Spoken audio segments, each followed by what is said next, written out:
Yung pong mga respondents ay meron ngayong umagang obligasyon na sumagot. At ang mga respondents, like yung Secretary Remulla, sino pa? Si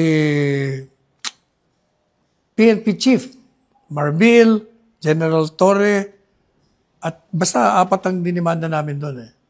Ang mag-re-represent sa kanila, under the law, ay ang Solicitor General. Kung matatandaan nyo, yung Solicitor General ay ilang beses nating tinurigsa. Katunayan, kanina lang, di ba, binanatang ko yung, pinaalala ko yung walang jurisdiction pero kung ano nung pinapile nila. Ganun pa man, sila ang abogado ng gobyerno sa aming petition for writ of habeas corpus. Kanina ho, nag-file sila ng manifestation ng opisina ng Office of the Solicitor General sa Korte Suprema. At ito po ang sinabi nila. Government has no legal obligation to cooperate with the ICC nor recognize any process emanating from the ICC following the effectivity of the country's withdrawal from the Rome Statute. Considering the Office of the Solicitor General's firm position that the ICC is barred from exercising jurisdiction over the Philippines, and that the country's investigative, prosecutorial, and judicial system is functioning as it should, the OSG may not be able to effectively represent respondents in these cases and is constrained to recuse itself from the participating herein. At ang prayer po nila, wherefore the OSG most respectfully prays that its manifestation of recusal in the above captioned consolidated petitions be noted and or favorably considered. Ano pong ibig sabihin ng manifestasyon ng OSG? Ibig kong sabihin, the Office of the Solicitor General is in agreement with our position in the petition for a writ of habeas corpus na yung ICC ay walang jurisdiction. Kaya hindi raw nila pwedeng ipagtanggol, katawanin, irepresenta yung mga respondents, mga opisyalis ng gobyerno, ay ni Lucas Bersamin, ni PNP Chief Marbil, General Torres, saka ni Secretary Remulla. Hindi ho nila i-represent, ayaw nila. Sangayon sa kanila, kasi mulat sa poll, ang aming mga pahayag, internally, publicly, sa lahat, pati na sa ICC, ay sinabi namin walang jurisdiction ang ICC. Kaya consistent with that, hindi po pwede kaming mag-represent dito sa respondents kasi hindi na kami makaka-epektibong mag-depensa sa kanila kasi kontra na sa aming posisyon. Anong ibig sabihin? Ibig sabihin, inaamin ng gobyernong ito na galing mismo sa abogado ng gobyerno kasi ang Solicitor General abogado ng gobyerno na talagang walang jurisdiction. Ibig sabihin, inaamin nila na illegal, unconstitutional ang ginawang pag-aresto, pagdetini at pag-kidnap kay Presidente Duterte. Sir, ito may naglabas po ng mensahe ngayon. Isang senador, sahin ko yung pahayag niya.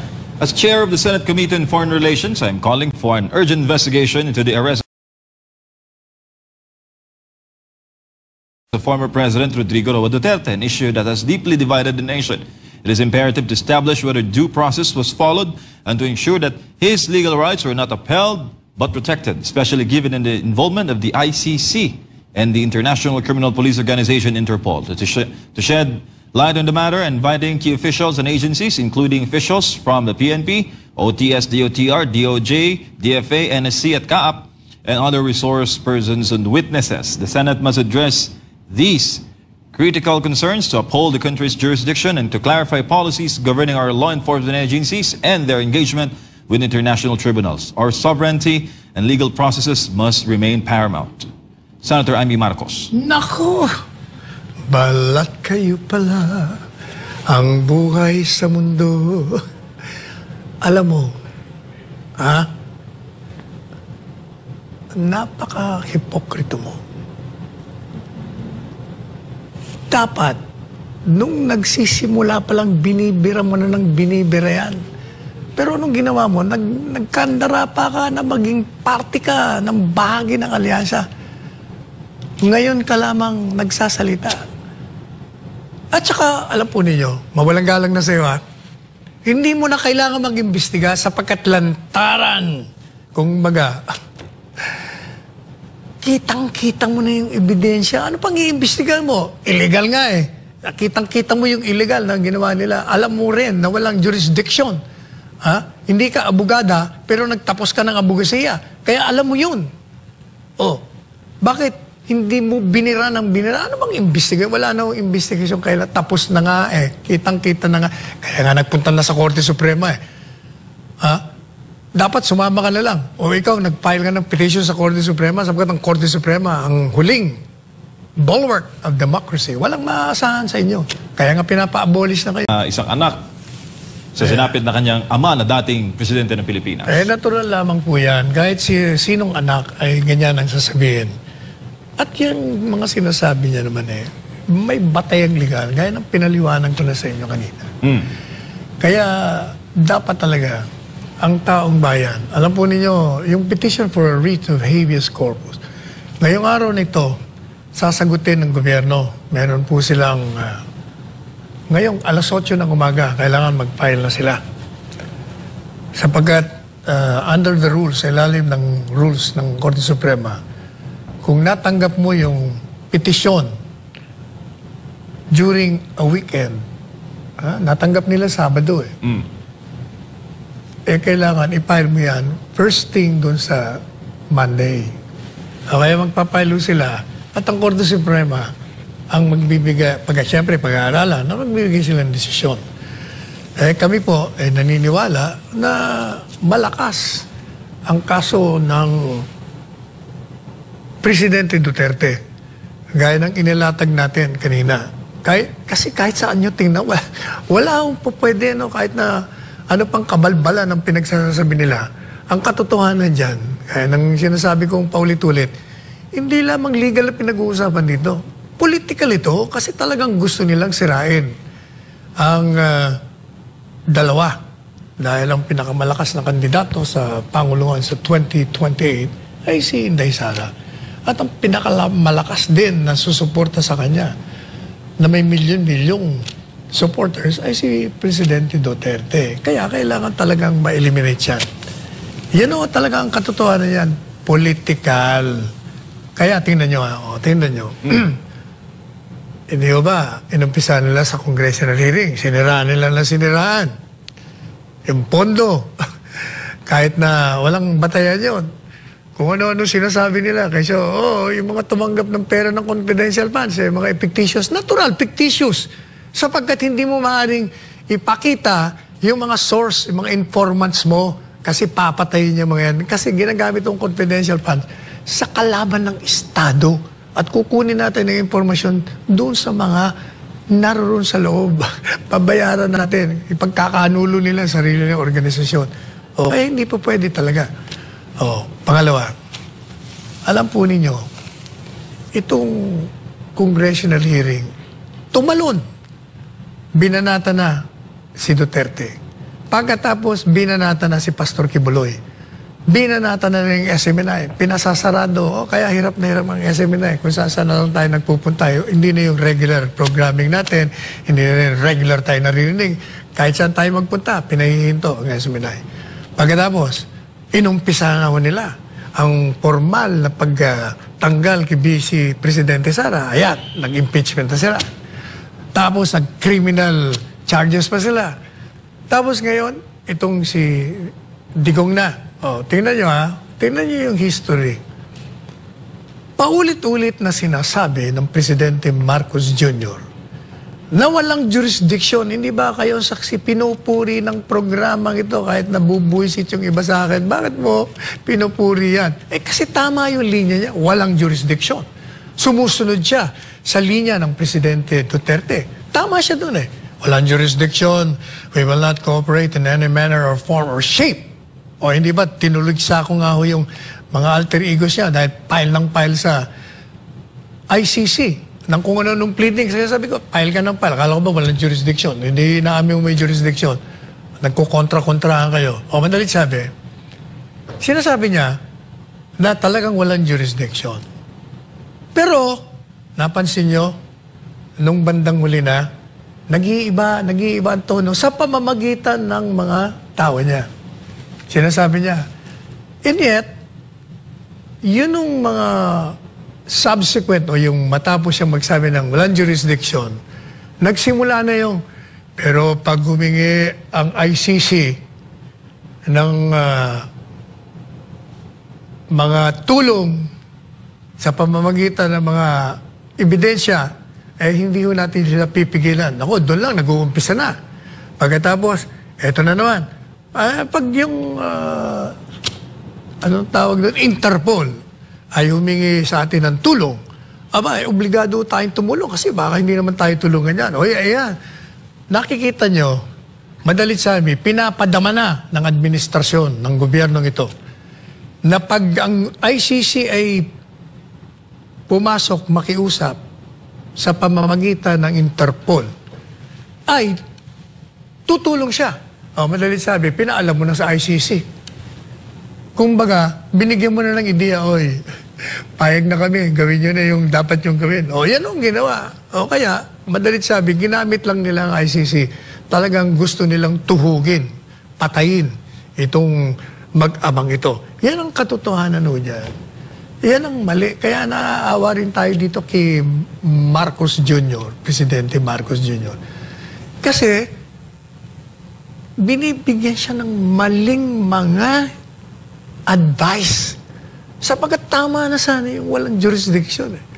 Pero dahil nga sa maling advice, and at the same time, kung totoo yung mga akusasyon sa kanya na gusto mo lang magpanatili sa kapangyarihan, kayong mag-aanak, pati na yung mga pinsan mo, kaya nyo ginagawa ito, di lalong-lalo na. Di madalit sabi, tama-tama yung kinakanta ko doon sa kapatid niya.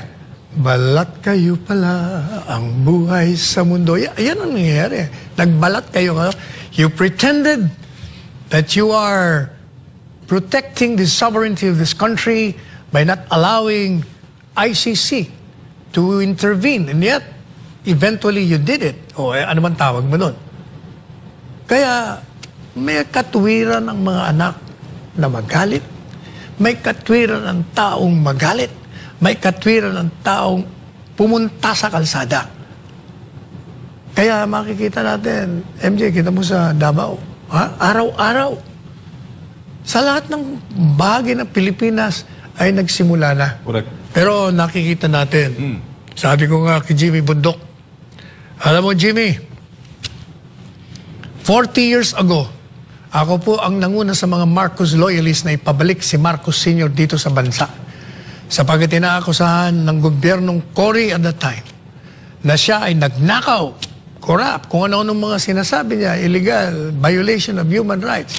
Ang sabi ko po noon, milyong mga loyalista, araw-araw po kami, itinayo namin, inorganisa namin ni Nilo Tayag at nung kung sino-sino pang mga loyalist leaders. Araw-araw po kami dyan sa Liwasang Bonifacio. Alam mo doon sa steps ng Philippine Post Office? Doon, nandun kami araw-araw. Kahit na anong gawin sa amin. Kami bombay ng tubig, bombay ng bala. Nagre-regroup, pabalik-balik kami. Kaya sabi ko kay Jimmy Bundok, iyan ang gawin natin. Pero kailangan mapayapa. Sapagkat wag nating bigyan ng dahilan itong gobyerno na gamitan tayo ng karahasan. Yung iba naman, sinasabi, huwag ka tayo mag-rally kasi baka magdeklara ng martial law. Huwag mo kayo matakot. Ano ba tawag niyo? Martial law na nga, mas worse pa nga ito sa martial law Kasi pag sinabing martial law, hindi na sila sumusunod sa batas. Ano bang ginawa nila kay Presidente Duterte? Ano bang ginawa nila kay Pastor Kibuloy? Ano bang ginagawa nila sa pananakot nila sa mga political commentators, sa mga vloggers? Ano man tawag mo dyan? Hindi ba? At least ng panahon ng tatay nito, merong semblance of democracy. Nakakabanat ka pa Nakakapunta ka sa lahat ng mga detenido na ipagtatanggol mo pa. Dito wala ano pang ikakatakot nyo? Basta maging mahinahon tayo na lumabas. Kailangan ka ako isang malakihan, sabay-sabay at araw-araw na panawagan calling the attention of this government to change. Sabi ko, hindi ba, sa isang panayam, ang sabi sa akin ng anchor na si Karen Meno, good luck, Attorney Panelo, to your petition for writ of habeas corpus. Hindi ba ang bilis na sagot ko? Good luck to this government because if it does not change, it will be the start of its fall. O, hindi ba, ilang ano yun, views, likes, 3 million plus na. Eh, ano ang ibig sabihin nun? Yung ibig sabihin, yung mga nakarinig nun, nakapanood, nag-a-agree sila na kailangan ng gobyernong ito'y makinig po kayo sapagkat hindi po pwedeng mauupo na lang ang taong bayan at manunod sa inyo na walang ginagawa. Pinakita na sa inyo sa panahon ng tatay po ninyo, Mr. President, na pinalayas siya dahil ang taong bayan nagalit. Sa panahon ni Erap, ganun din ang nangyari. Hindi na ba kayo natuto? Ang ganda-ganda, nagkaroon kayo ng political capital. Di ba? Sa lahat ng mga pahayag ko, lahat ng articles ko, sinasabi ko, you have resurrected the name of the Marcos. Ang ganda. Ituloy-tuloy mo na yan. Naku, sinira mo. Ayan na naman ho tayo. Deja vu na naman tayo. Babalik na naman tayo. Kaya kailangan iparamdam mo natin. Alam nyo, hindi ho madadala ito sa iyakan. Hindi ho ito madadala sa banat tayo ng banat sa social media, sa text, sa chat. Kailangan physical, bodily presence ang kailangan natin. Basta mapayapa, maniwala kayo. Tanda mo si Gandhi? Ha? Si Mahatma, milyon-milyon ang kalaban niya. Naupo lang siya, wala. Kahit na anong gawin sa kanya. Di ba nagtagumpay siya? Hindi ba yung EDSA Revolution, mapayapa din niya? Wala akong karahasan doon. Ha? Walang karahasan ng EDSA Revolution. Pero, ano nangyari? Hindi ba napatalsik? Kaya ganun ang gawin natin. But we're hoping na hindi na tayo abon doon. Kaya tayo nagpunta sa Korte Suprema. Kaya hayaan natin muna ang Korte Suprema na pag-aralan at magdesisyon. At kung ano man ang desisyon nito, nasa taong bayan na. Kasi, tandaan natin, MJ. Yes, sir. Ang gobyerno ay nilikha ng taong bayan. Pag ang gobyerno po ay hindi na nakakatugon sa pangangailangan ng sambayanan. Kung ang gobyernong nilikha ng taong bayan, ang siyang lumalabag sa batas, sa saligang batas na nilikha ng taong bayan na naghalal sa kanila, hindi po ba? Lohika, sentido komon ang magsasabi sa atin na ang may kapangyarihan, kaya nga sinasabi sa saligang batas all authority emanates from the sovereign authority. Lahat ng kapangyarihan ay nanggagaling sa taong bayan. Kaya may kapangyarihan ng taong bayan na tanggalin ng gobyerno. Saan? Papanong paraan? Sa mapayapang paraan. Unang-una, sa pamamagitan ng eleksyon. Kung hindi mo madala sa eleksyon, sa pamamagitan ng ginawa sa pagpapatalsik ng dalawang pangulo ng bansa. Basta mapayapa kasi ang sambayanan talaga ang makapangyarihan. Yan ang dapat nating gawin.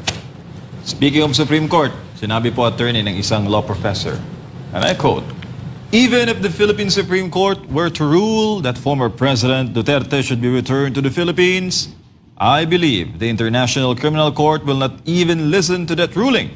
When there is a conflict between international law, jurisdiction over crimes against humanity, and local law, or the Philippine jurisdiction, international law prevails. Sabi po ito ni Attorney Mel Santamaria, dati pong Dean ng FEU. Hoy Mel, bumalik ka sa law school. Mali ka. International law can never prevail over domestic laws. That's very basic. Kahit the first year law student, alam yan. Ang international law, pag yan ay nag-conflict sa ating batas, hindi po pwede. Kaya nga hindi ba mismo yung sinabi ko kanina, yung provision ng ICC? Sinasabi nila, bago natin ma-arrest yan, punta muna kayo sa local court.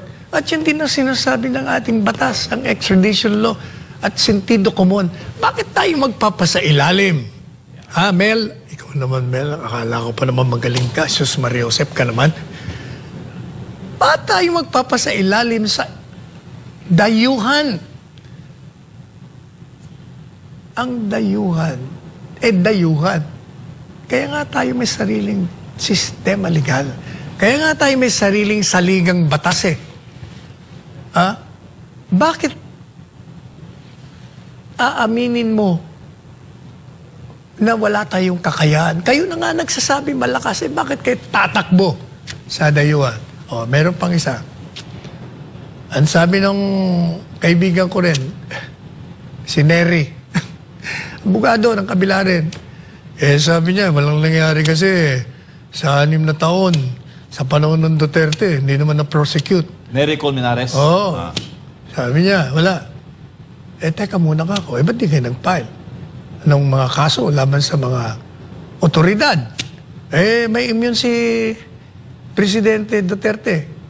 Si Presidente Duterte, immune. Bakit yung mga sinasabi niyo mga iba, hindi nyo pinailan ng kaso? That's number 1. I-concede ko na immune. 6 na taon na hindi kayo nakapile dahil yun ang inyong teorya. Bakit ka ako? Mag-4 na taon na itong administrasyon. Wala naman kayong final. Sige, bakit kayo walang final? Simple lang yan kasi walang katotohanan yung binibintang nyo. Mahihirapan kayo ng ebidensyang ipakita sa piskal. Madidismiss lang yan. At kahit sa hukuman makapasok, dismiss din yan.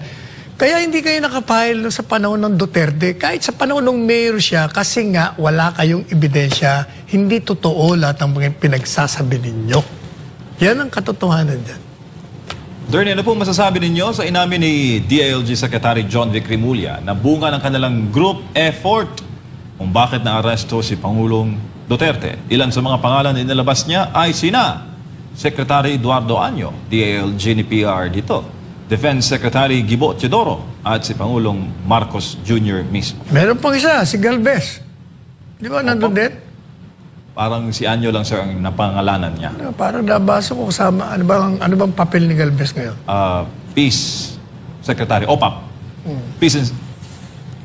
Tama, OPAP Secretary. Anyway, alam po ninyo, yun kaya ho binabas ngayon si Ed Año. Kahit kaming mga dating kasama niya, talagang tinutulig sa siya. Sapagkat, alam naman ho natin na nagkaroon ng pangalan yan dahil kay Presidente Duterte. Kaya ginawa yan sa cabinet member, naging chief of staff yan dahil kay Presidente Duterte. Alam niya naman, nandun na ako na nasa kabinete siya, pero alam mo na mali. Mali, as in mali, illegal, as in illegal. Dapat either mag-resign ka kung hindi mo na masikmura o tumahimik ka na lang. Pero yung ikaw ay kasama sa plotting, sa conspiracy, pati naman ikaw, Gibo, Diyos ko naman, Brad ko ito sa Sigmaro. Nung ito'y tumakbong presidente, nagpagawa ako ng mga t-shirt para sa kanya, sarili kong gastos. Tinulungan ko siya. At ilang beses siyang inalok ng Presidente Duterte na maging Secretary of National Defense. 3 beses yata, 3 beses siyang tumanggi. Tumakbong senador, tinulungan pa rin siya. Pagkatapos, magpa-plot kayo. Magpaplano kayo kung paano nyo aarestuin ng illegal, ididitining illegal. At ikikidnap. Hindi lang yan. Mabuti sana kung maganda naman yung ayos ng ginawa nyo. Talaga namang balasubas ang ginawa nyo Talagang walang hiya ang pamamaraan na ginawa nyo. Sinaktan nyo pa yung mag-ina. Tapos, itong si Presidente Duterte, alam nyo na nga may sakit. Ano ba yung dinala nyo sa ospital? Sige. Sabihin nyo, hindi, binigyan namin ng attention. Binigyan nyo ng attention. Hindi nyo nga dinala sa ospital. May ambulansya na doon. Hindi nyo pina-examine na nandun kompleto equipments, ospital. Pangatlo, hindi nyo binigay yung mga prescribed medicine niya. Kaya nakita nyo, nung nagsalita, napansin mo ba? Nagsalita siya, naka-Amerikana nga siya, pero ang boses niya, garalga, parang, ang tingin ko, anong nangyari sa presidente? Baka na mild stroke na ito. Siyempre, yun bang kinaladkad mo yan Hindi niya na pinagpahinga, hindi niya binigyan ng medisina. Pagkatapos, pinabiyahe niya ng ilang oras yun, 16 na oras, mahigit. Talagang pinapatay niya yung tao. Tapos kayong mga dating mga nagmamahal kay Presidente Duterte na tinulungan ng Presidente, hindi nyo man lang naisip yun? Kaya galit na galit sa inyo ang taong bayan, binabash kayo ngayon.